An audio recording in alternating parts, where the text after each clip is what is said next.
Retired Lieutenant Colonel Daniel Davis is a senior fellow at Defense Priorities, and he joins us now. So as Greg was saying, Hamas is vowing that it's going to be stronger than ever. They said in a statement, quote, "It seems that Israel believes that killing our leaders means the end of our movement and the struggle of the Palestinian people. Yes, it's very painful and distressing to lose beloved people, especially extraordinary leaders like ours. But what we are sure of is that we are eventually victorious. This is the outcome for all people who fight for their liberty." And then Netanyahu, on the other hand, is vowing to continue the war. Listen to what he said. Well, this is not the end of the war in Gaza. It's the beginning of the end. To the people of Gaza, I have a simple message. This war can end tomorrow. It can end if Hamas lays down its arms and returns our hostages. So, Dan, where is this conflict now in your estimation, and where is it headed? Well, it's where it's been for a long time, and there is no end in sight on any exit ramp that I can see. And for the main reason that you see both sides are still hardcore on their side, on their views. Nobody on the Israeli side is willing to give anything to the Hamas side. They still want to destroy Hamas. And then the Hamas has said, we're not just going to give up now because we lost our leader. They're designed to do that. They're designed to replace leaders and go on. I mean, when he was, Sinwar was fighting on the front, he certainly knew that he could die at any time. And these organizations are designed so that they already have a succession plan in place, probably 2 or 3 deep. So I imagine that's going to go on. Now, it's also important to point out militarily, Hamas is just absolutely devastated beyond belief, and the capabilities that they had prior to October 7th have been shattered. That said, though, it is ultimately a resistance movement, and nothing has broken their spirit so far, and we can expect them to continue to resist what they view as a bloody occupation. Yeah, they somehow keep firing rockets into Israel as well. Big push by this administration in the wake of the killing of Sinwar for a ceasefire. Listen to what the Secretary of Defense said. Sinwar's death also provides an extraordinary opportunity to achieve a lasting ceasefire, to end this awful war, and to rush humanitarian aid into Gaza. Our forces in the region stand ready to assist in Israel's defense, to deter aggression, and to reduce the risk of all-out war. Yeah, but that would require the cooperation of Hamas. And up until now, they haven't shown a whole lot of impetus toward reaching a ceasefire that Israel can live with.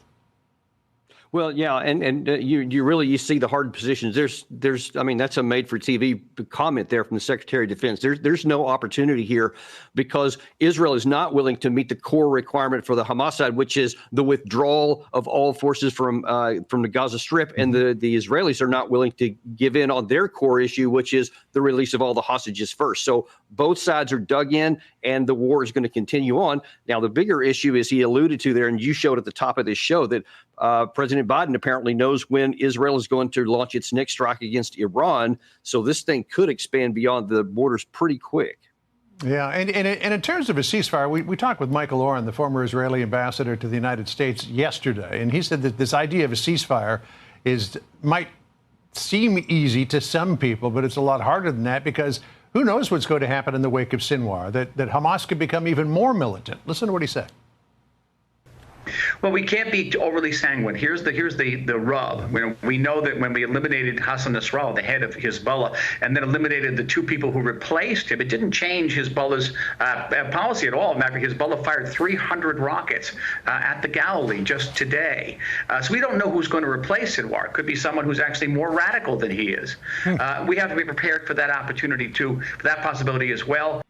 I mean, there's an old saying, better the devil you know than the devil you don't know. Now, Israel couldn't leave Sinwar in place. I mean, clearly, he was a bad dude, and Israel felt that he really needed to be taken out. But, I mean, who's next? If people talk about Khaled Mashal, he's somewhat of a known quantity. He's not even in Gaza. He's in Qatar. But we don't know who's next in line.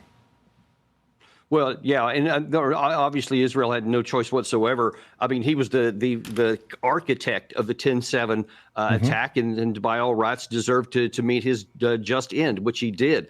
But the bigger issue is then what? And, we've seen it with our own experience with Zarqawi that was killed, head of al-Qaeda in Iraq in 2005. He was killed, and then that led right to someone more radical, and you had ISIS. Then we killed the leader of ISIS. He was replaced, of course, bin Laden, et cetera. It gets rid of the group, the organization, because it's a resistance group at its core. And until somebody either changes the conditions on the ground that led to the rise, or they literally kill everyone, which in my view is not even possible, there's going to have to be some accommodations, and both sides are going to eventually have to do something they don't want, or the fighting will just drag on indefinitely.